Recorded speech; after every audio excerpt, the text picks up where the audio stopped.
अरे बहनचोद मारलं कोंबड्याले कापलं सालं धुत आहे आता कापत आहे. अरे भाई कापलं घे रोस्ट करत आहे आता. लसण कापत आहे सालं डोळ्यावर पट्टी लावून कुठं चाललं आता हे मायला. सालं देवपूजा करत आहे मटण कापून भोसड हे बाय. साला आत्ता देवाच्या पायाला लागून आता मटण कापत आहे. हे कांदा कापत आहे कांद्याचा पाला शिजलं बी मटण मायचा. तेल टाक घे रोस्ट करत आहे खात आहे भोसड आता.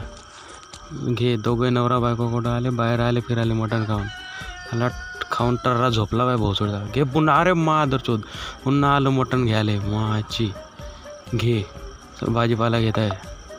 भाजीपाला झाला आता पुन्हा चाललं स्केटिंग करत का सूप बनवायचो का कसं आलं भाजीपाल्याचं मादरचोद पुन्हा मटण कापत आहे भोसडचं. असं किती खाते. अरे घे चालले सूप बनवलं पोराला दिलं का खाता. घे सूप पोरगण घे पोराला घेऊन बसलाय साला आता पुन्हा.